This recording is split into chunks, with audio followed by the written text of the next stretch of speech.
Queridos irmãos e irmãs, a graça e a paz do nosso Senhor e Salvador, Cristo Jesus. Amém?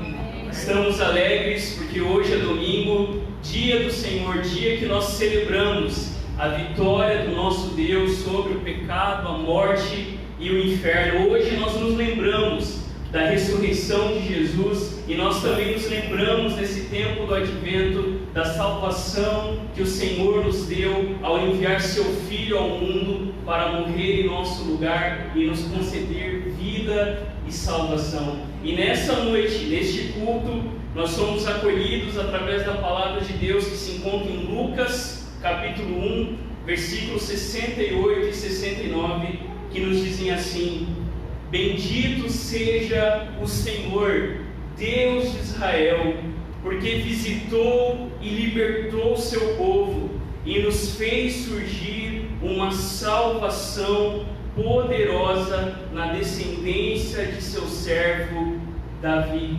Quando nós celebramos o Natal, é isso que nós celebramos, a vitória do Senhor ao enviar Cristo Jesus para nos salvar. Por isso estamos aqui. Às vezes a gente pensa que o Natal é só um dia, mas na verdade o Natal dura 12 dias. E durante esses 12 dias nós nos lembramos da vitória do Senhor ao enviar Cristo Jesus para nos salvar. Glória ao nosso Deus. Amém? Eu convido você a ficar em pé neste momento. Nós faremos juntos a leitura da palavra de Deus, conforme registrada no Salmo 148, um salmo que nos convoca à adoração, o Salmo 148, e nós faremos a leitura como nós temos feito, de maneira alternada. Eu lerei os ímpares e os irmãos, os pares. Assim diz a palavra do nosso Deus triuno: Aleluia!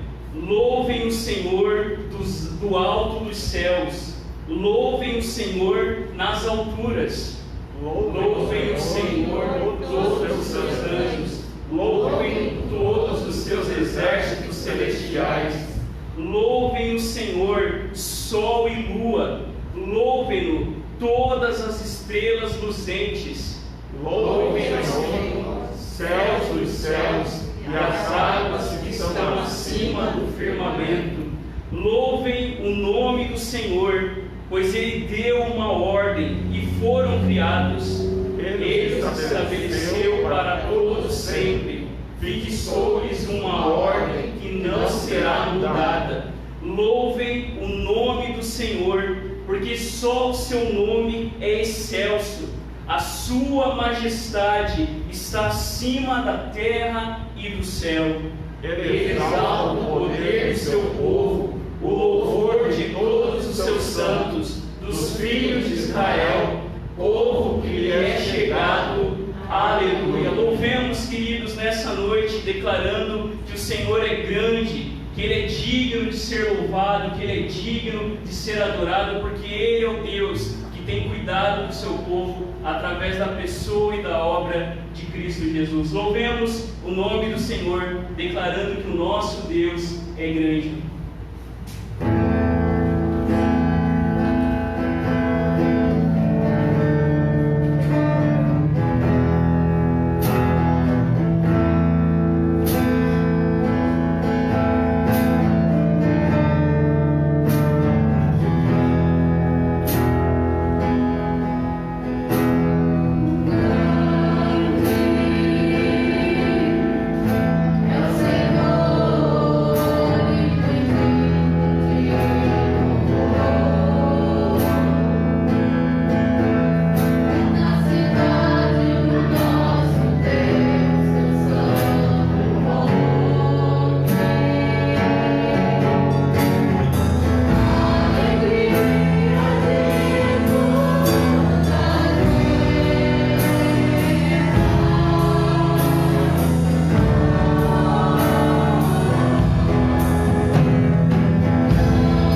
soberano sobre todas as coisas. Oremos neste momento adorando o nome do nosso Deus.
Você pode se sentar.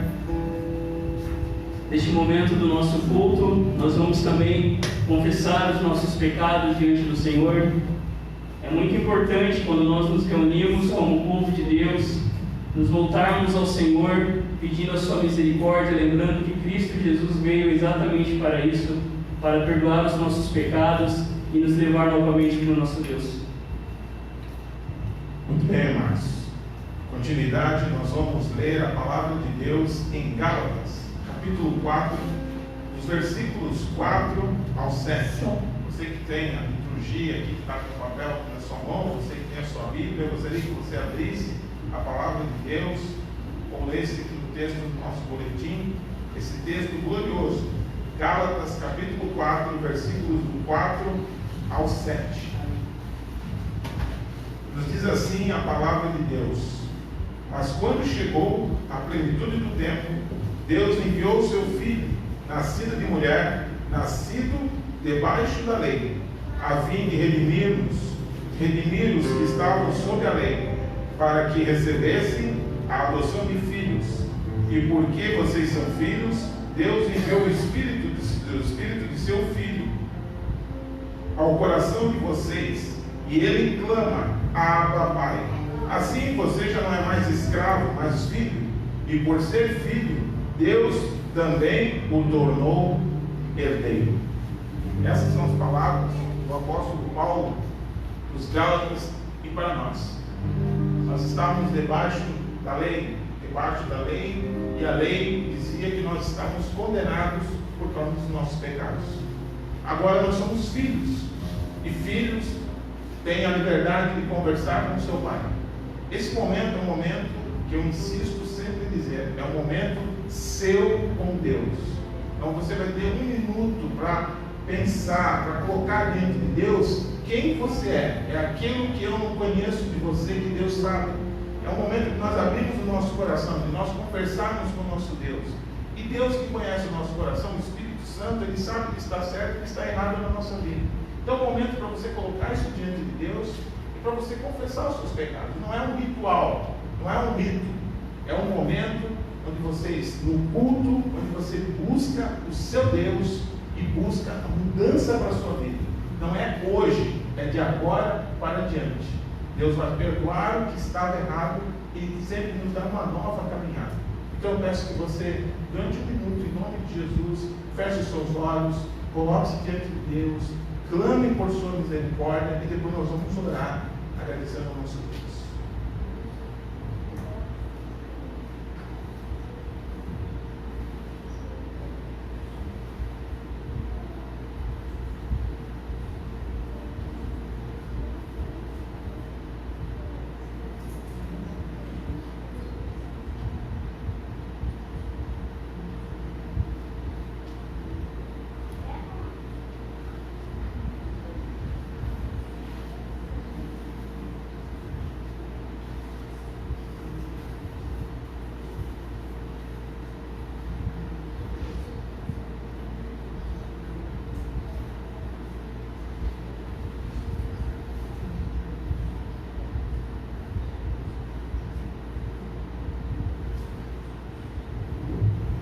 Querido Deus e amado Pai, nós não podemos estar na Tua presença e simplesmente fazermos de conta que nada aconteceu.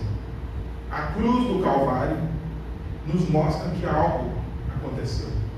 A palavra do Senhor diz que Cristo Jesus morreu por nós quando ainda éramos pecadores. E em outra parte da Tua palavra diz que se nós confessarmos os nossos pecados, o Senhor é fiel e justo para nos perdoar os pecados. E que não devemos dizer que não temos pecado, porque o Senhor disse: todos pecaram. Por isso, meu Deus, nós estamos aqui abrindo o nosso coração. Pai amado, nós temos vergonha de falar com as nossas bocas o que sai da nossa mente. Mas o Senhor já sabia de tudo isso. E por isso o Senhor nos dá a oportunidade, não somente hoje, mas a cada dia, de abrirmos o nosso coração e deixarmos o Senhor mostrar o que está errado, o que precisa ser mudado. Nós não vamos mudar simplesmente por nós, mas é por causa da obra de Cristo, é por aquilo que o Espírito Santo faz. Por isso, ó Deus, nos purifica, nos perdoa e não somente nos enche, Senhor, de uma convicção particular, momentânea, mas que nós possamos sair daqui convictos de que, se somos filhos, temos uma nova vida. Podemos viver uma vida de santidade, de transformação de caráter, de uma mudança de conduta que vai se estender pela eternidade. Nos ajuda a vencer, através de Jesus Cristo, os pecados diários. Nos ajuda a vencer os pecados como igreja.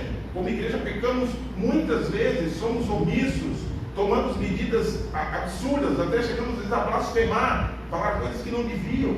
Senhor, tem misericórdia de nós. Restaura-nos como povo e restaura-nos como indivíduo, porque o Senhor sabe o que nós precisamos. Em nome de Jesus. Amém. Boa noite, irmãos. Convido toda a igreja a se colocar de pé. Nessa noite possamos reconhecer que o Senhor Ele é o único digno de receber toda a honra, toda a glória e todo o louvor. Receber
pode se assentar, mas eu convido você a abaixar a sua cabeça neste momento. Coroado é aquele que venceu por nós, e por isso nós podemos, neste momento do nosso culto, abrir o nosso coração diante do nosso Deus e colocar tudo aquilo que está no nosso coração.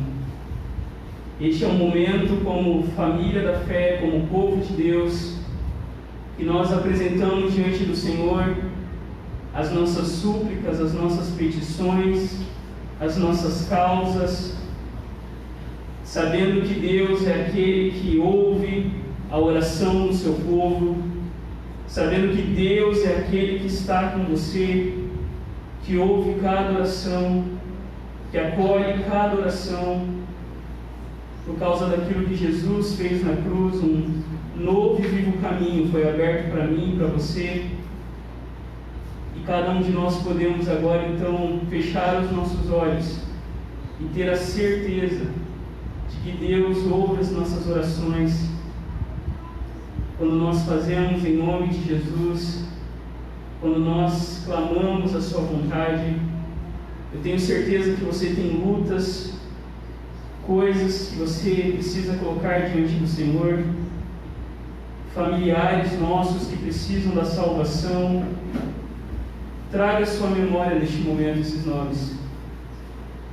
Pessoas que precisam de cura, de libertação, de salvação, casamentos que precisam ser restaurados, corações que precisam ser curados. Coloque tudo isso diante do Senhor.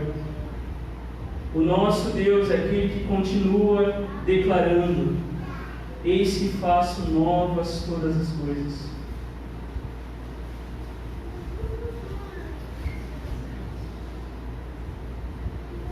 Pai Santo, nós estamos aqui como teu povo, como tua igreja, como teus filhos e filhas, e neste momento do nosso culto de adoração, nós nos aproximamos de Ti sabendo que Tu és o nosso Pai amoroso, Pai misericordioso, Pai que nos ama, Pai que quer caminhar conosco, Pai que quer nos ensinar.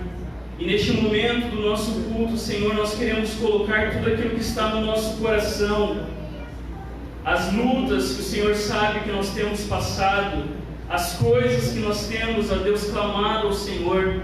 E neste momento, Senhor, nós pedimos que o Senhor tenha misericórdia de nós, que o Senhor ouça as nossas orações, porque nós sabemos que os Teus ouvidos estão inclinados para as nossas orações. Nós sabemos que o Senhor é um Deus presente, um Deus que a cada dia tem caminhado conosco, e nós Te louvamos por isso. Te louvamos porque na pessoa do Espírito Santo o Senhor vem caminhar junto da gente. E nós queremos, Deus, neste momento, colocar diante do Senhor, entregar diante do Senhor tudo aquilo que está na nossa mente, no nosso coração, porque nós sabemos, ó Deus, que a Tua palavra nos diz que nós não devemos andar ansiosos por coisa alguma, mas antes devemos apresentar tudo diante do Senhor. E neste momento, Pai, nós queremos apresentar tudo diante do Senhor, pedindo que a Tua vontade seja feita, pedindo, Deus, que o Teu querer prevaleça sobre as nossas vidas, pedindo a Deus não que a nossa vontade limitada e pecadora seja feita, mas que nós venhamos a nos submeter à Tua vontade, que nós venhamos, ó Deus, a perceber que o Senhor está presente, agindo na nossa história. Por isso, Deus, traga salvação sobre os filhos e filhas dos Teus servos aqui presentes. Traga salvação, ó Deus, sobre cônjuges. Traga salvação, ó Deus, sobre tantas pessoas que amamos. Traga salvação sobre aqueles que já andaram conosco, mas hoje estão tão longe do Senhor. Alcança, Deus, com o Teu poder. Desperta o coração das pessoas que deveriam estar aqui nessa noite, louvando o Teu nome e reconhecendo que só Tu és Deus, mas estão, ó Deus, tão longe do Senhor. Nós Te pedimos, Senhor, quebranta o coração e usa as nossas vidas para restaurar aquelas que estão fracas, aquelas que estão longe. Usa as nossas vidas como canal da Tua graça e da Tua cura sobre essas famílias, ó Deus. que em nome de Jesus, a tua igreja neste lugar cresça, tão somente, não por força nem por violência, mas pelo poder do teu Espírito Santo. Visita, Deus, a Jéssica, que foi pedida aqui oração em favor dela. Neste momento, Deus, esteja tocando no seu coração, tocando no seu corpo, trazendo a ela, Deus, a saúde novamente, e que ela perceba que o Senhor é Deus e que não há outro como o Senhor. Que cada um de nós aqui venhamos perceber que só Tu és Deus, que só Tu tens as palavras de vida eterna, que só o Senhor é o único Deus vivo e verdadeiro, que pode fazer todas as coisas, que pode trazer alegria ao nosso coração. Te louvamos, porque Jesus Cristo nasceu como homem, nasceu como nós, para que Ele pudesse também se compadecer daquilo que nós passamos. Obrigado, Deus, porque nós temos um Deus que sabe o que é sofrer, homem de dores, e nós podemos levar tudo ao Senhor em oração, sabendo que o Senhor é aquele que acolhe nosso coração e responde de acordo com a Tua vontade. Nos ensina a esperar em Ti, porque nós sabemos que aqueles que esperam no Senhor não se cansam, mas são renovados, porque o Senhor está conosco. Oramos em Teu nome, Jesus. Amém. Amém. Queridos, as crianças vão permanecer hoje no templo, então eu convido você a estender a mão para as crianças. E a gente precisa, irmãos, esse é um desafio, principalmente para o pregador. A gente precisa pregar para as crianças. Eu quero falar dos pais que estão aqui. A primeira pessoa responsável pela educação dos seus filhos não é a igreja. Eu sei que é muito importante o ministério infantil na igreja, mas o primeiro responsável pela educação dos nossos filhos são os pais. O primeiro que deve todo dia ensinar os seus filhos a amar Jesus, e eles sabem se você ama ou não Jesus de verdade. A criança a gente não engana. A criança sabe o que para o papai e para a mamãe é importante. A criança está vendo quando o papai acontece alguma coisa, a mamãe acontece alguma coisa, como o papai e a mamãe reagem. Por isso, crianças, por isso, pais que estão aqui e as crianças que estão aqui, vamos prestar atenção no culto, na palavra, né? E hoje as crianças vão permanecer aqui então com a gente, ouvindo a palavra de Deus. Amém? Esse foi um dos motivos, queridos, inclusive para a gente ter tirado a placa que dizia que ali era só ao lado das crianças. A responsabilidade das crianças é de cada papai e cada mamãe. E as crianças que vêm, que não tem o papai e a mamãe, aí sim, a gente pode, como pai e mãe da fé, ajudar a ensinar Jesus a essas crianças. Vamos estender as mãos para as crianças. Tem uma pequenininha lá que está visitando a gente hoje pela primeira vez. Vamos abençoar a vida dela e vamos estender a mão aqui para as crianças que estão aqui, para o Cauã que está ali, e vamos orar assim: Senhor Jesus, fala ao nosso coração, por meio da Tua palavra. Nós te pedimos que saiamos daqui tendo a certeza que Jesus veio até nós. Jesus é o filho de Abraão. Jesus é o filho de Davi. E hoje, pela fé, nós fazemos também parte da família de Jesus. E isso faz toda a diferença. Fala ao nosso coração. Em nome de Jesus. Amém. Amém. Eu convido você já a abrir a palavra de Deus no Evangelho segundo Mateus. A gente vai ver aí um texto bem interessante. Um texto que quando a gente lê a Bíblia, às vezes você é tentado a pular essas partes da Bíblia. No Antigo Testamento a gente tem várias porções e são muito importantes para a nossa fé, assim como foram importantes para o povo de Israel. Mateus capítulo 1, do versículo 1 até o versículo 17. E quem está aqui pensando futuramente em ter filhos, ou pensar em ter nome, né, para filho e filhas, tem poucas, né? Tem algumas mulheres citadas, mas tem uma lista bastante grande aí para sugestões de nomes para vocês aí que futuramente vão ter filhos. A palavra de Deus diz assim, conforme registrada por Mateus, capítulo 1, do versículo 1 até o versículo 17. Mateus, capítulo 1, do 1 ao 17. Diz assim a palavra de Deus: livro da genealogia de Jesus Cristo, filho de Davi, filho de Abraão. Abraão gerou Isaque, Isaque gerou Jacó, Jacó gerou Judá e seus irmãos. Judá gerou Pérez e Zera, cuja mãe foi Tamar. Pérez gerou Esrom, Esrom gerou Arão, Arão gerou Aminadab, Aminadab gerou Naasson, Naasson gerou Salmão, Salmão gerou Boaz, cuja mãe foi Raabe. Boaz gerou Obed, cuja mãe foi Rute, e Obed gerou Jessé. Jessé gerou o rei Davi, e o rei Davi gerou Salomão, cuja mãe foi aquela que tinha sido mulher de Urias. Salomão gerou Roboão, Roboão gerou Abias, Abias gerou Asa, Asa gerou Josafá, Josafá gerou Jorão, Jorão gerou Uzias, Uzias gerou Jotão, Jotão gerou Acás, Acás gerou Ezequias, Ezequias gerou Manassés, Manassés gerou Amon, Amon gerou Josias, Josias gerou Jeconias e os seus irmãos no tempo do exílio na Babilônia. Depois do exílio na Babilônia, Jeconias gerou Salatiel, e Salatiel gerou Zorobabel. Zorobabel gerou Abiúde, Abiúde gerou Eliaquim, Eliaquim gerou Azor, Azor gerou Sadoque, Sadoque gerou Aquim, Aquim gerou Eliúde, Eliúde gerou Eleazar, Eleazar gerou Matã, Matã gerou Jacó, e Jacó gerou José, marido de Maria, da qual nasceu Jesus, que se chama o Cristo.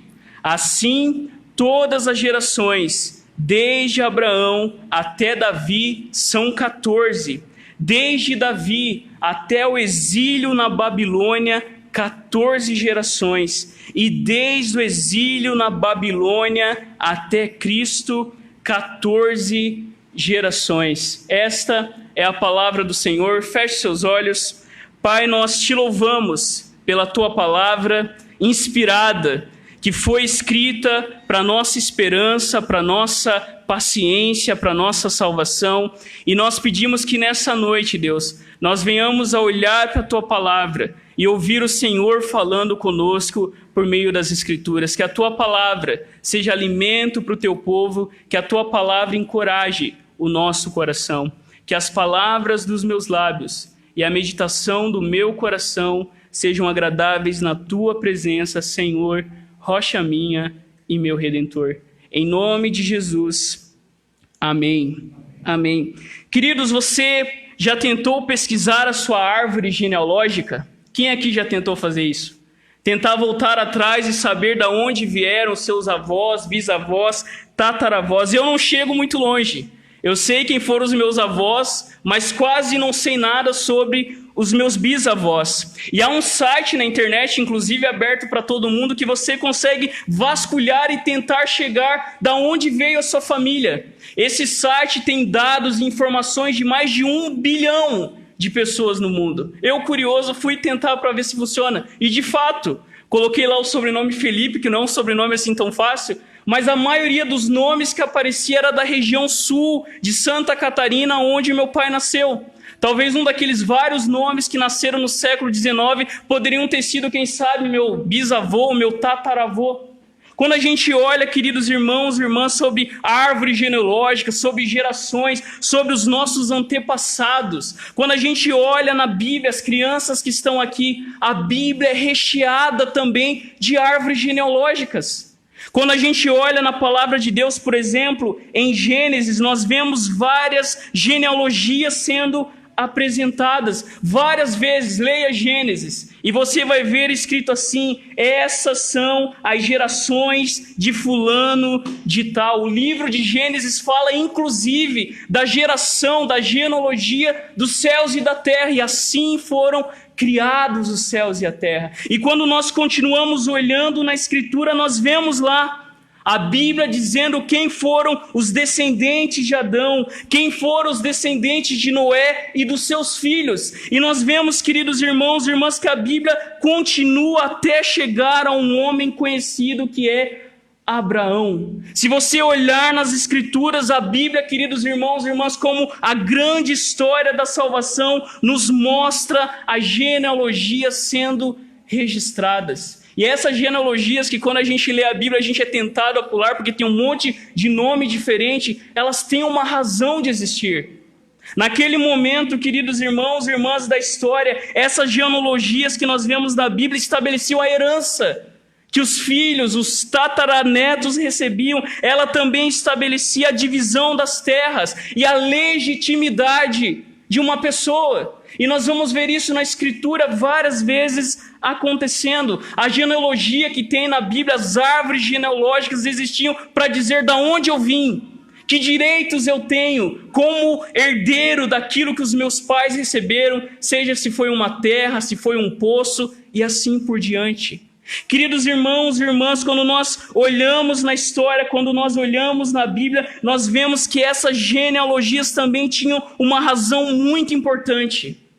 Haveria um descendente que viria de uma semente e esse descendente salvaria o seu povo. Essas genealogias na Bíblia que conectam, queridos, desde Adão até o tempo do pós-exílio, chegando na pessoa de Jesus, tinham uma razão para ser. Essas genealogias estavam nos lembrando que Deus mantinha a sua promessa de um redentor. Haveria um descendente que viria para salvar o seu povo. E é por isso que Mateus, inspirado pelo Espírito Santo, abre o seu evangelho, dá as boas-vindas para nós à vida de Jesus, dizendo: esta é a árvore genealógica de Jesus Cristo. E ele fala de duas pessoas muito importantes: filho de Abraão e filho de Davi. O que Mateus tem no seu coração quando ele escreve isso, ele está escrevendo para os judeus. Ele está dizendo: queridos judeus que estão ouvindo, Jesus de Nazaré é o Messias esperado.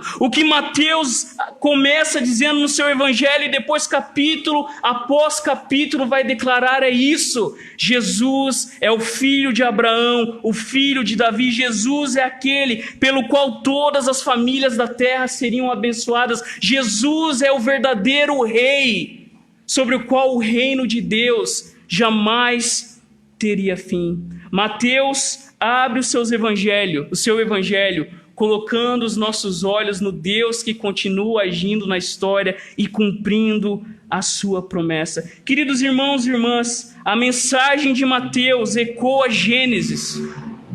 E assim como em Gênesis nós vemos Deus criando o mundo, Mateus está dizendo que agora, através de Jesus, Deus está fazendo novas todas as coisas.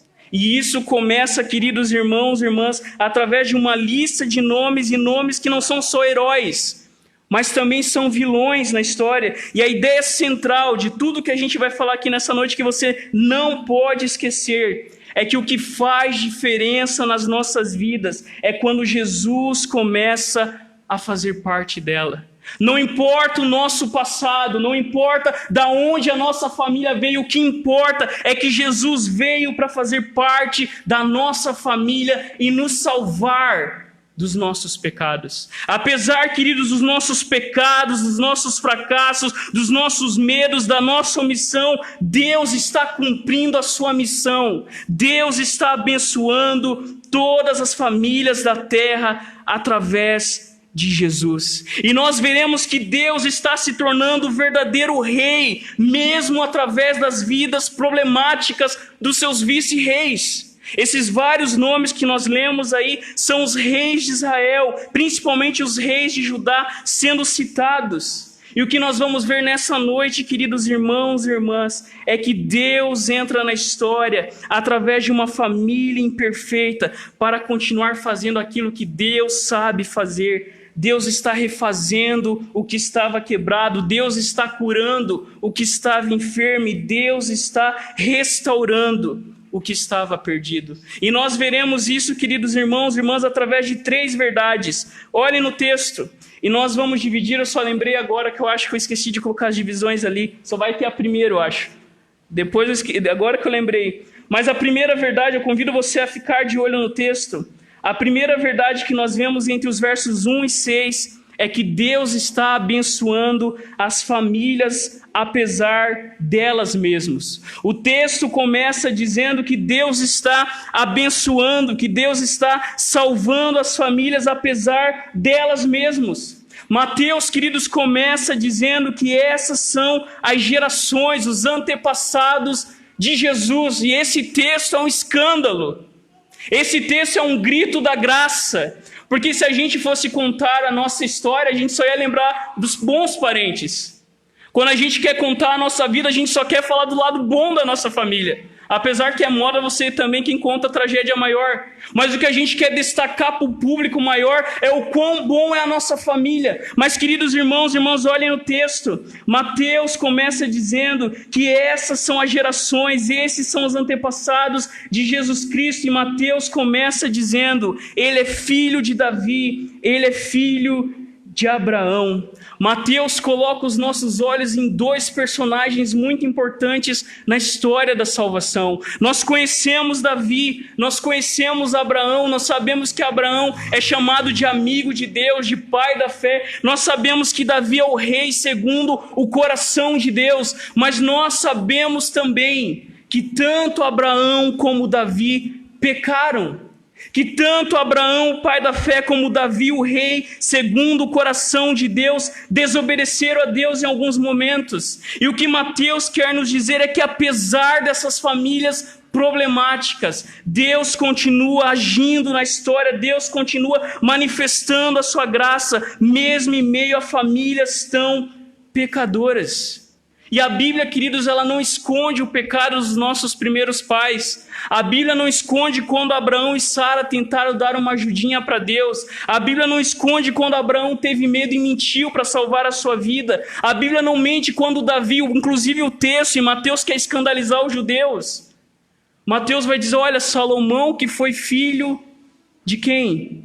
O texto ali não cita o nome da mulher. Algumas Bíblias citam, mas a versão que a gente leu diz, e esse foi gerado, a gente vai ver isso mais para frente, através da mãe que tinha sido mulher de Urias. O que Mateus quer nos dizer, queridos irmãos e irmãs, é que não importam o quão problemáticas e pecadoras são as famílias, Deus tem uma promessa e a promessa de Deus se cumpriria. Davi pecou, Abraão pecou, mas viria alguém, queridos irmãos e irmãs, que seria o homem eterno, o homem perfeito, aquele que salvaria Abraão, aquele que salvaria Davi.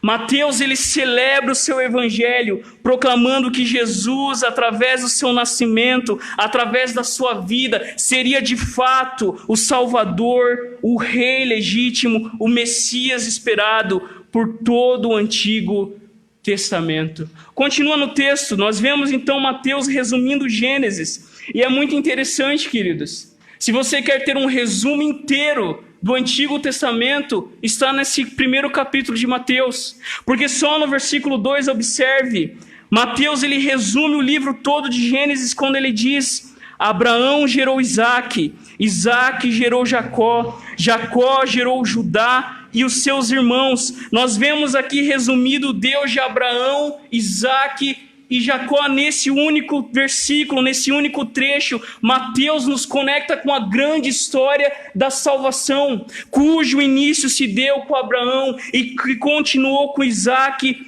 e os seus filhos. Mas, queridos irmãos e irmãs, quando nós olhamos na história, nós somos lembrados continuamente que eles erraram, que eles pecaram, que Abraão foi ficando velhinho e preocupado porque Isaac não havia achado uma esposa e Abraão estava preocupado, a sua descendência não cresceria. E ainda quando Isaac encontra uma mulher, a história nos conta que essa mulher era estéril.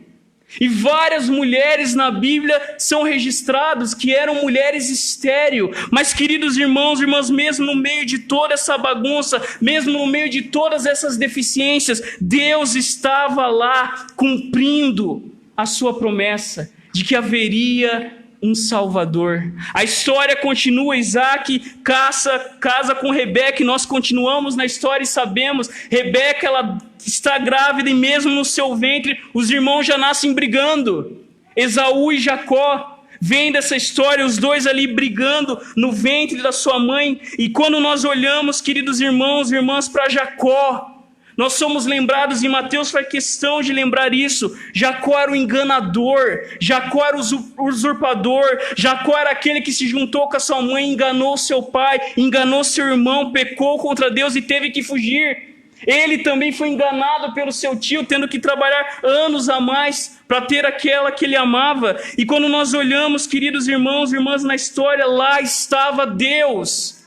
Mesmo quando Deus viu seus filhos pecando, lá estava Deus dizendo que faria uma nova história na vida do seu povo. Lá estava Deus reafirmando a promessa feita a Abraão: em ti serão benditas todas as famílias da terra. Deus não havia esquecido, e é isso, queridos irmãos e irmãs, que é maravilhoso. É isso que a história de Abraão e seus filhos nos mostram. Deus, queridos irmãos e irmãs, é um Deus fiel, é um Deus que abençoa todas as famílias da terra através de famílias imperfeitas, através de famílias que bagunçavam as coisas, através de famílias que complicavam o percurso daquilo que Deus tinha planejado. Mas, queridos irmãos e irmãs, essa história está aqui para nos mostrar que Deus continua abençoando todas as famílias da terra, mesmo quando aparentemente a família de Abraão parece ser parte do problema.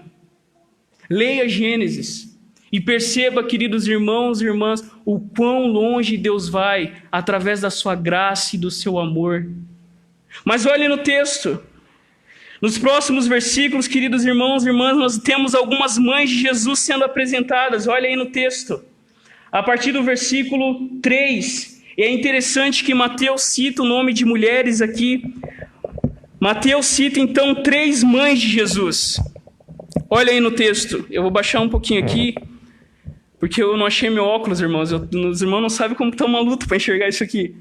Né? O texto cita 3 mães de Jesus. A primeira, Tamar, que foi mãe de Pérez. Depois ele cita Raabe, que foi mãe de Boaz. E depois ele cita Ruth, que foi mãe de Obed. E além disso, mais para frente, a gente já falou um pouquinho de Batseba. E mais para frente ele cita Maria, a mãe de Jesus. Ao todo, Mateus cita o nome de 5 mães que Jesus teve. Ele fala aí no texto sobre alguns pais, mas nós queremos destacar essas mulheres que são citadas por Mateus. Quando a gente olha para essas mulheres, queridos, a gente consegue lembrar da grande história.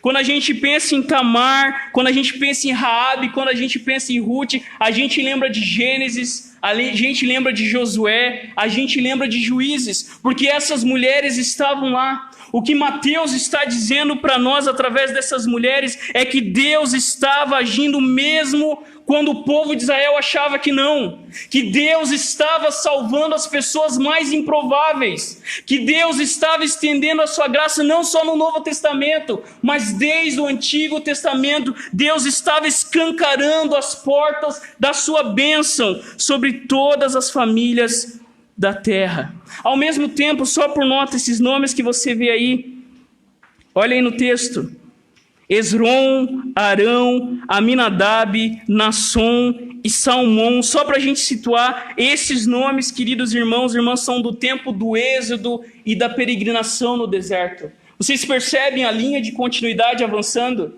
Quando a gente fala que a Bíblia não é uma história, não é um livro de histórias desconexas, esses nomes aqui citados são os homens que lá em Números são citados, de que eles estavam peregrinando no deserto. Mas, queridos irmãos e irmãs, o que essas mães de Jesus têm em comum? E a gente fica chocado.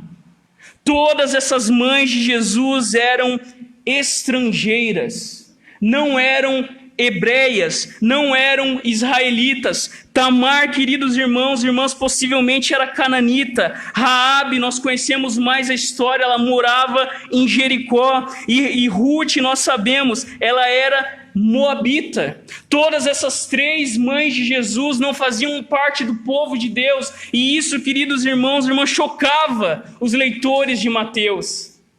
Porque o que Deus estava fazendo, Deus estava agindo das maneiras mais inesperadas, para que o seu plano fosse executado, e que se não bastasse isso, todas essas mulheres têm uma reputação duvidosa. Todas essas mulheres têm uma reputação que deixa a gente com uma pulga atrás da orelha. Olha só como isso é um escândalo. Olhem como a graça de Deus é maravilhosa. A gente conhece a história. Tamar era viúva e se passou por prostituta cultual e tem relações com seu sogro. Raabe era prostituta e morava em Jericó. Ruth, queridos irmãos e irmãs, era moabita. E o autor de Ruth sempre diz, que provavelmente alguns dizem que foi Samuel, ele dizia Ruth a moabita, Ruth a moabita. E quem eram os moabitas? Da onde surgiram os moabitas? Quem aí adivinha? Melhor não falar porque tem muita criança no ambiente, né? Mas, queridos, os moabitas surgiram através da relação incestuosa de Ló e sua filha. E aqui, na genealogia de Jesus, essas três mulheres são um escândalo e ao mesmo tempo que são um milagre. Ao mesmo tempo que é um escândalo, nós vemos o milagre da graça de Deus, porque Mateus mostra exatamente o que Deus estava fazendo no mundo, mesmo através do passado mais longe. As mães de Jesus estão aqui não para sancionar o pecado, mas para mostrar que Deus estava abençoando todas as famílias da terra, apesar dos seus pecados. Essas mulheres estão aqui porque foram alvos da graça de Deus.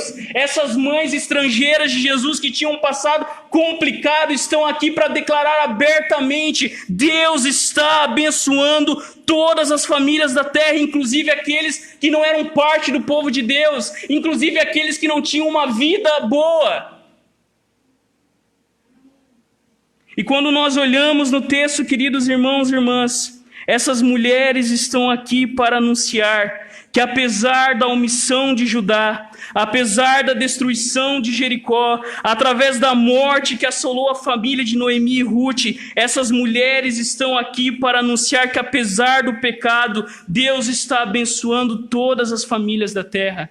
Essas histórias estão aqui para dizer que não importa o nosso passado, não importa a nossa origem, não importa o que fizemos, nós continuamos Jesus dizendo: eu sou o Salvador do mundo, eu faço nova todas as coisas.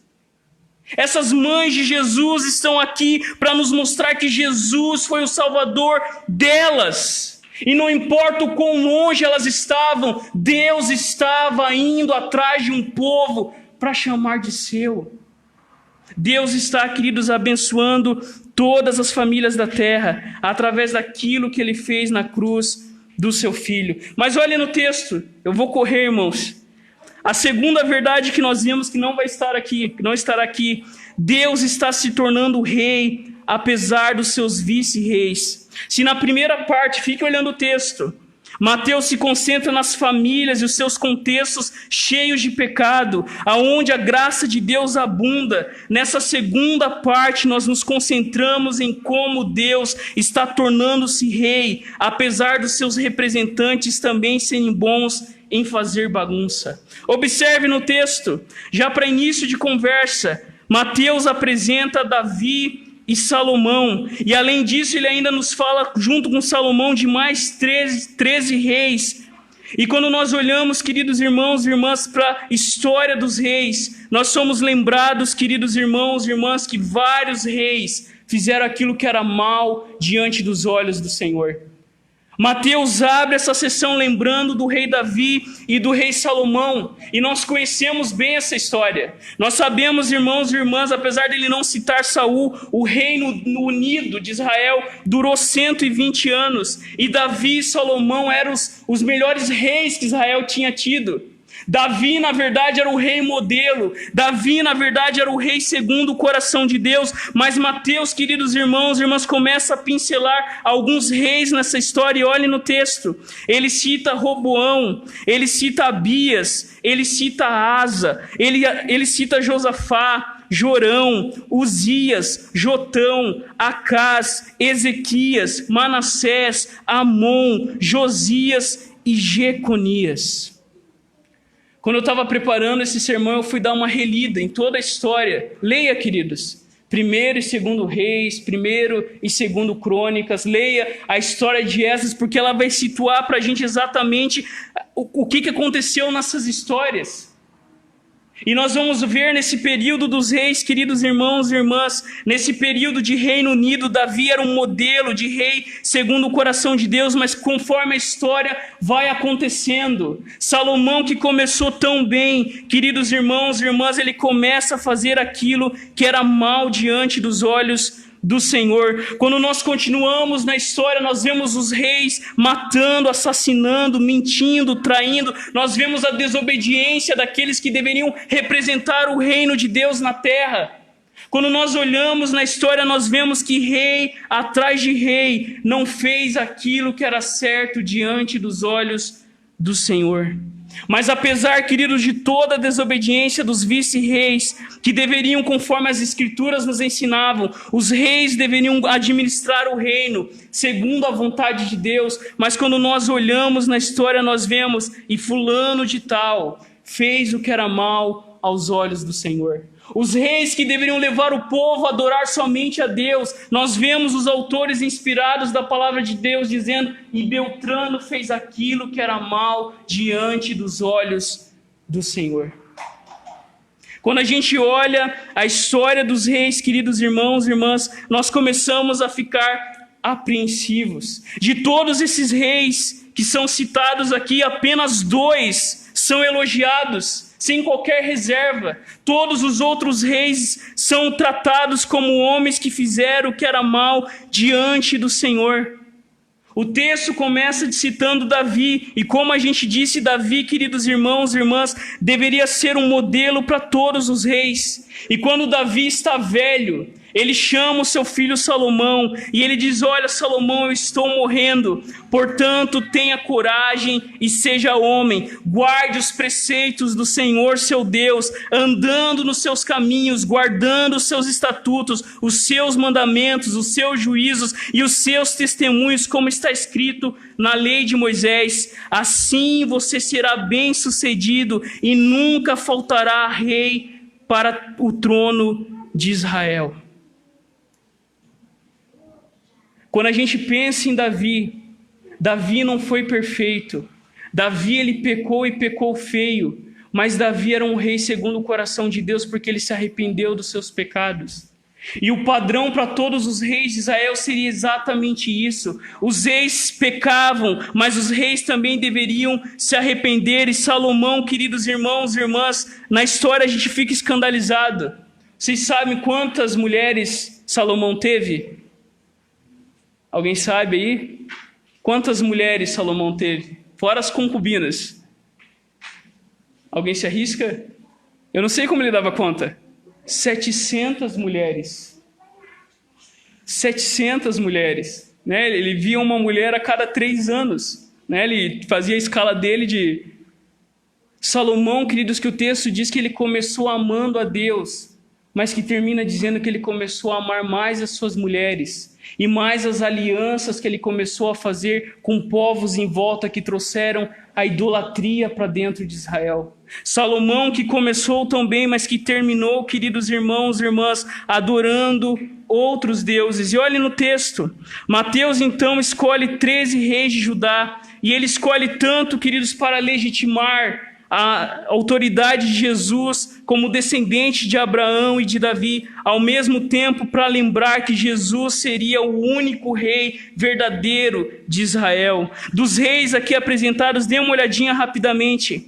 A gente pensa nos reis que são censurados, aqueles que fizeram o que era mal diante dos olhos do Senhor. E esses reis que fizeram o que era mal diante do Senhor estão Roboão, Abias, Jorão, Acás, Manassés, Amon e Jeconias. Dos que são censurados, mas que tentaram fazer alguma reforma, estão Asa, Josafá, Uzias. Dos que são elogiados entre todos esses reis, estão apenas Ezequias e Josias. De todos os reis que Israel teve, a maioria dos reis voltou as costas para Deus. Ezequias, que foi filho, queridos irmãos e irmãs, de Acás, ele buscou levar o povo de volta para Deus, mas logo vem o seu filho Manassés, que faz totalmente o que era contrário aos olhos do Senhor. Manassés, ele é capturado pelos assírios. O texto diz que ele é levado num gancho, preso pelo nariz, mas ele se arrepende, ele se volta para Deus e Deus leva ele de volta para sua casa. Mas surge Amon, seu filho, e Amon, queridos irmãos e irmãs, faz o que era mal diante dos olhos do Senhor, e ele reina apenas 2 anos em Jerusalém,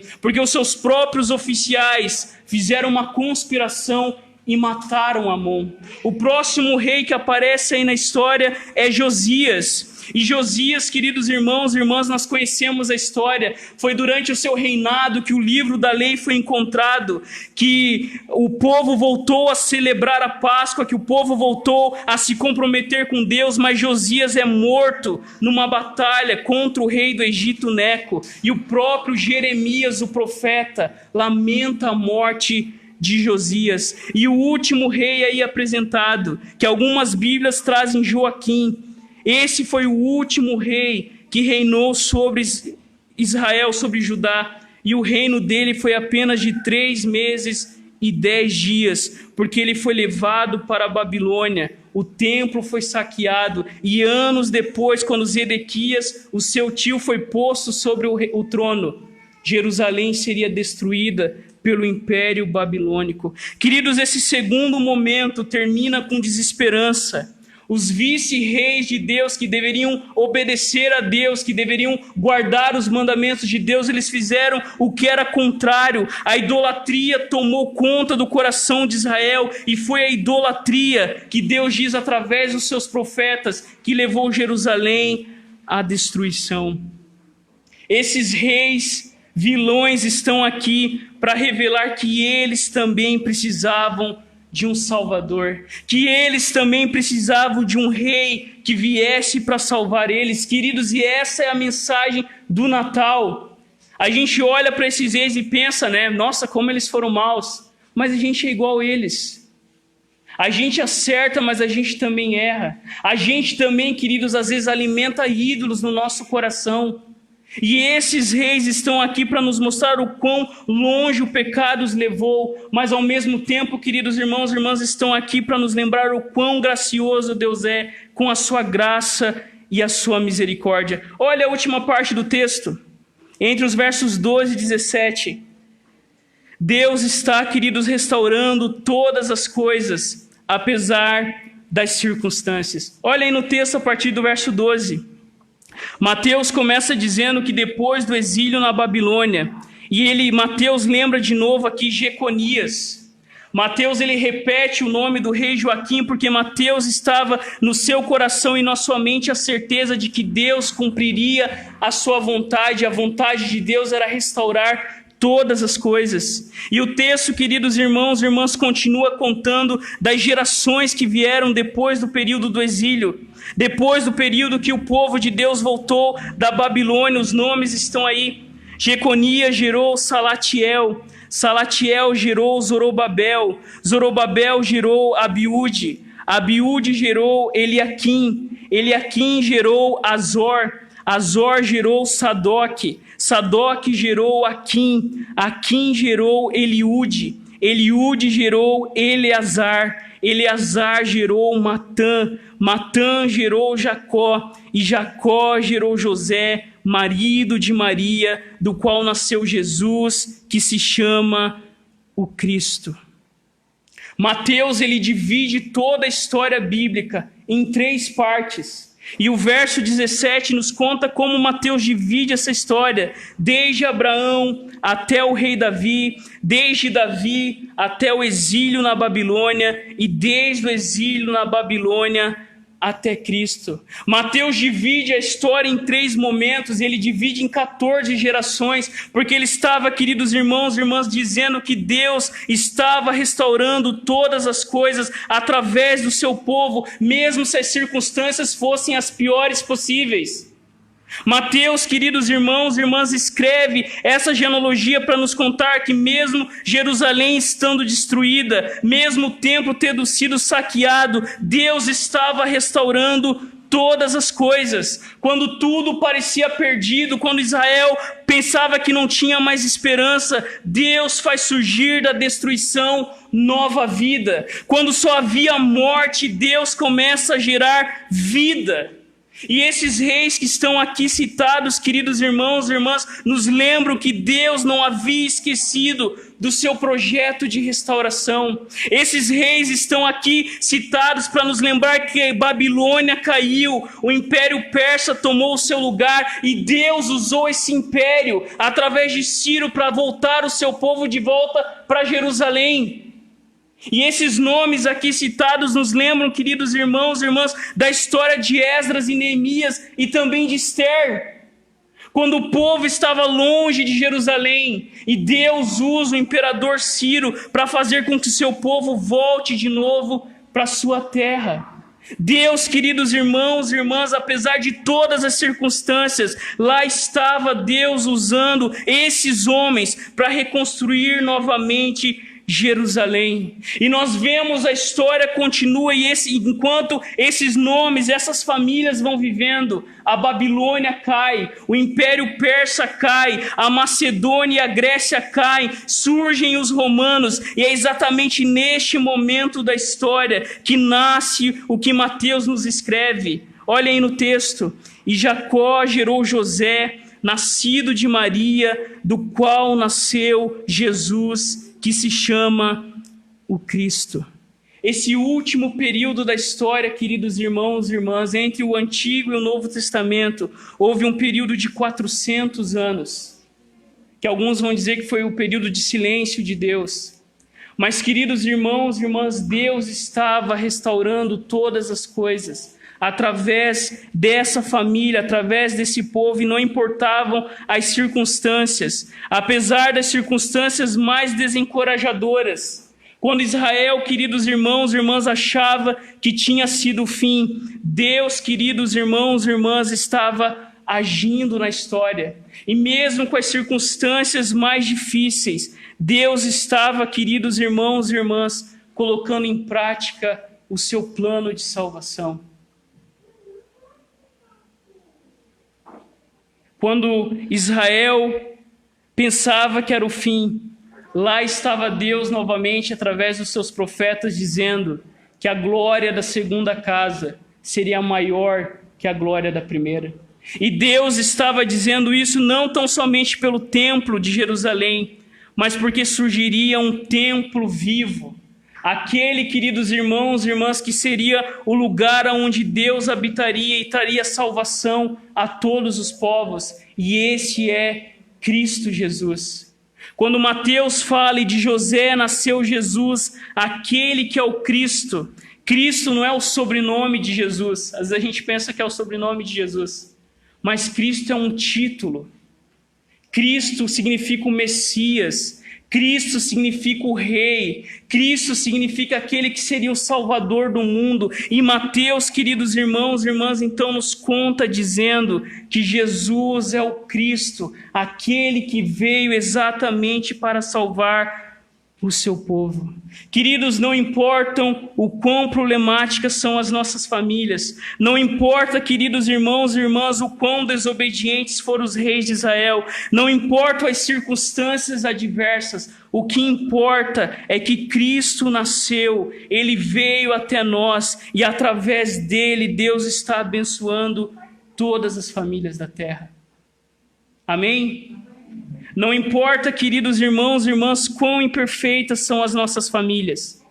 Não importa se você olha para sua família e você às vezes tem tristeza no seu coração por tantas coisas que aconteceram. Não importa se na sua família há mentirosos, há enganadores, há traidores, há assassinos, há idólatras, há alcoólatras, há irresponsáveis, há amantes do dinheiro, não importa, porque Jesus veio exatamente para salvar as nossas famílias. Não importa o quão sérios sejam os problemas das nossas famílias, Deus está aqui através de Jesus e Ele continua fazendo aquilo que Ele veio para fazer, abençoar todas as famílias da terra.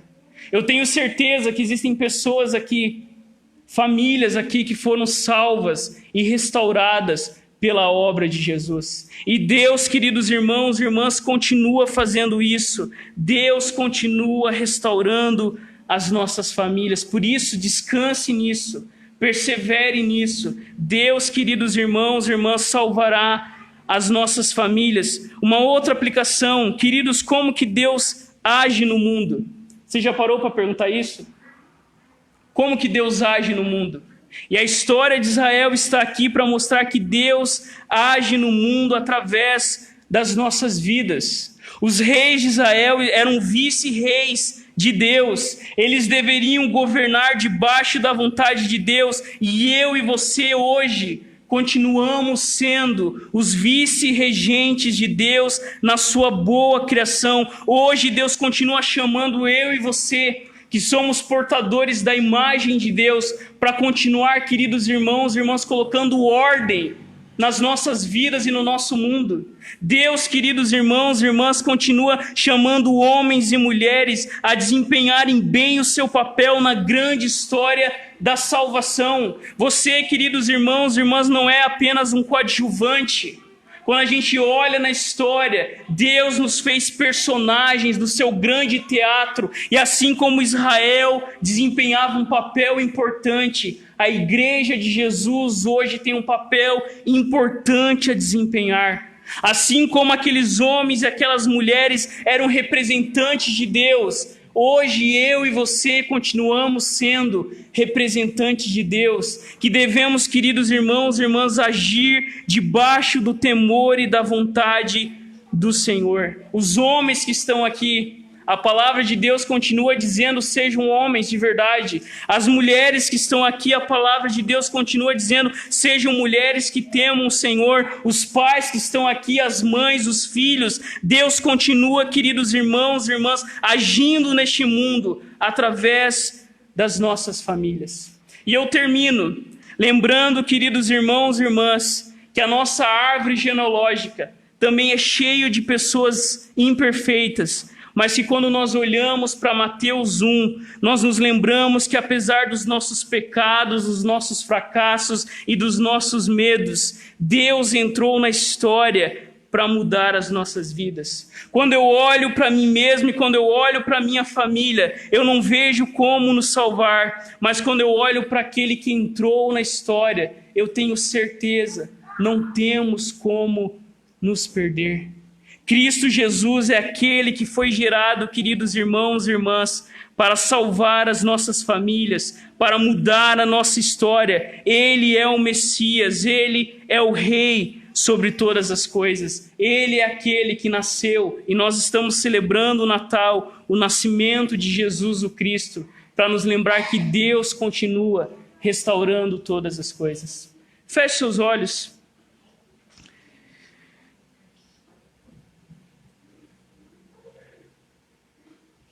Deus está abençoando todas as famílias da terra. Deus continua se tornando rei através das nossas famílias. E Deus continua restaurando todas as coisas, mesmo quando as circunstâncias são as mais complicadas possíveis. Porque Jesus nasceu, a esperança para mim e para você. Porque Jesus, o Cristo, morreu, nós temos nova vida, nós temos esperança. Porque Ele é o cumprimento das profecias, Ele é o Salvador do mundo, Ele é a luz dos homens. Ele é a beleza. Ele é a pedra fundamental. Ele é a estrela da manhã. Ele é o pão da vida. Ele é a origem de todas as coisas. Ele é a porta. Ele é o mestre dos mestres. Ele é o novo e vivo caminho. Ele é a rocha eterna. Ele é a palavra viva. Ele é a rosa de Saron, o lírio dos vales.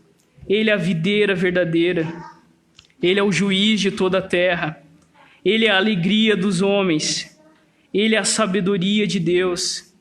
Ele é o desejado das nações. Ele é o salvador das nossas famílias. Pai, nós te damos graças, porque Jesus Cristo veio nos salvar. Nós te damos graças, porque o Senhor é o nosso Redentor, é o nosso Salvador. E nós estamos aqui olhando para a Tua Palavra e nós te louvamos, porque o Senhor, ó Deus, veio nos salvar, mesmo usando os métodos mais inesperados, mesmo usando os caminhos mais misteriosos, mas o Senhor veio nos salvar, através, ó Deus, de uma família pecadora como a nossa.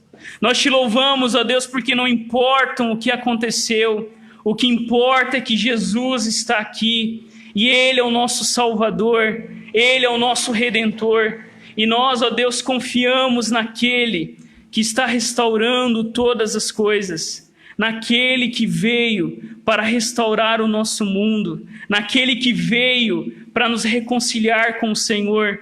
E a nossa oração nessa noite é que Jesus também entre nas nossas famílias, é que Jesus também faça parte das nossas casas, é que Jesus também nasça no coração das pessoas que amamos, para que assim Ele seja também o Salvador e o Redentor das pessoas que amamos. Ó Deus, que nós venhamos a olhar para as Escrituras e nos lembrar que capítulo após capítulo o Senhor está salvando as nossas famílias, o Senhor está restaurando todas as coisas, que o Senhor use as nossas vidas como meio também de fazer Jesus presente dentro da nossa casa, que o Senhor use as nossas vidas para que Jesus se manifeste na nossa vizinhança, porque nós sabemos que o Verbo se fez carne e habitou entre nós, cheio de graça e de verdade. Que a Tua salvação, Jesus, nos alcance e que alcance as nossas famílias. Nós oramos em Teu nome, Jesus. Amém. Amém. Queridos, fiquemos em pé. Vamos cantar neste momento, enquanto nós...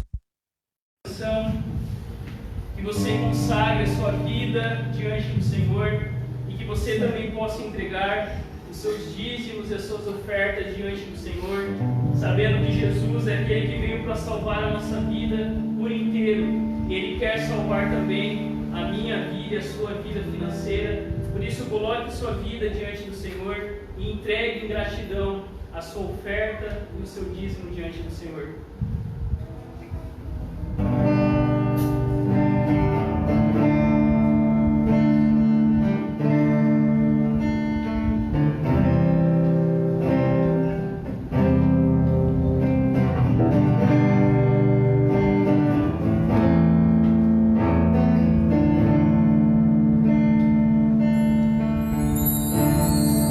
Deus fez consagro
nosso favor. Vamos todos a uma só voz?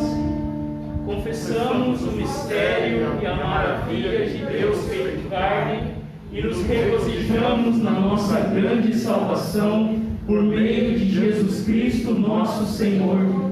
Com o Pai e o Espírito Santo, o Filho criou todas as coisas, sustenta todas as coisas e faz novas todas as coisas. Verdadeiro Deus tornou-se verdadeiro homem, duas naturezas em uma pessoa. Nasceu da Virgem Maria e viveu entre nós.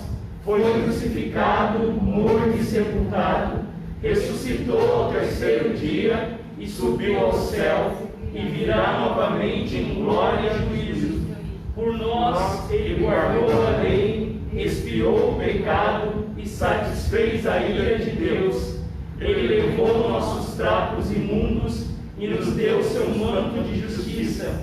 Ele é o nosso profeta, sacerdote e rei, edificando sua igreja, intercedendo por nós e reinando sobre todas as coisas. Jesus Cristo é o Senhor, nós louvamos o seu santo nome para sempre. Amém. E nós somos enviados nessa noite desse culto, através do Salmo 65, versículo 4, e Apocalipse 5, 13, que diz assim: Bem-aventurado aquele a quem escolhes e levas a ti para habitar em teus átrios. Ficaremos satisfeitos com a bondade da tua casa, do teu santo templo. Ao que está sentado no trono e ao Cordeiro sejam louvor, a honra, a glória e o domínio pelos séculos dos séculos. Amém. Abaixe sua cabeça, feche seus olhos, vamos ao Senhor em oração. Pai, nós te damos graças por tudo que o Senhor fez através de Cristo Jesus. Nós te louvamos porque Ele veio nos salvar. Nós te louvamos porque toda a honra, toda a glória e todo louvor pertence ao Cordeiro de Deus que tira o pecado do mundo. Te louvamos porque nós temos nova vida, nós temos esperança, nós temos, ó Deus, uma chance de recomeçar porque Jesus veio nos salvar. Nós colocamos, Deus, neste momento a vida da nossa irmã Inês, que não está se sentindo muito bem.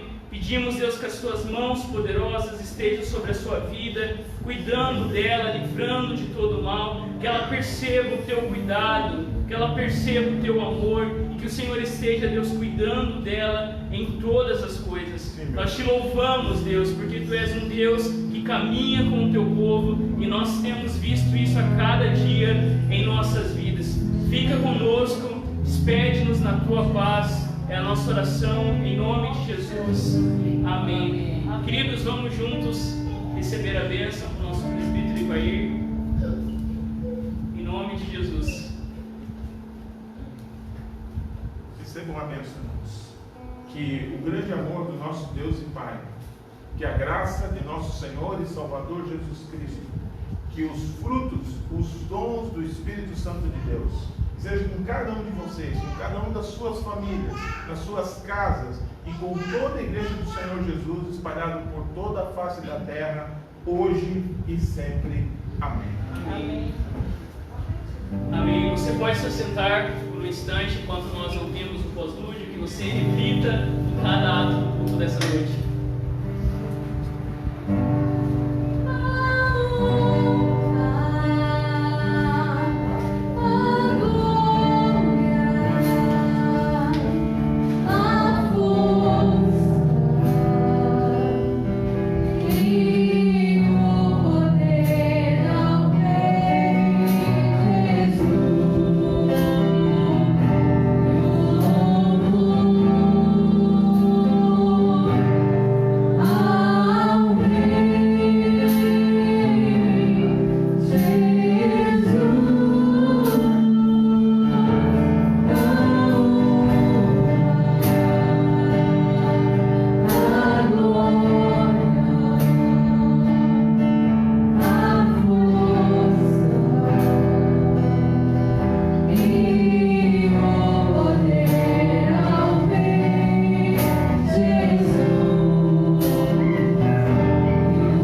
oração, porque na quinta-feira à noite nós teremos o nosso culto de gratidão de Ano Novo. Então todos estão convidados. No dia 31, quinta-feira, nós teremos o nosso culto aqui na igreja em gratidão ao Senhor pelo ano difícil, mas que nós devemos em tudo dar graças e entender aquilo que Deus está fazendo no nosso mundo.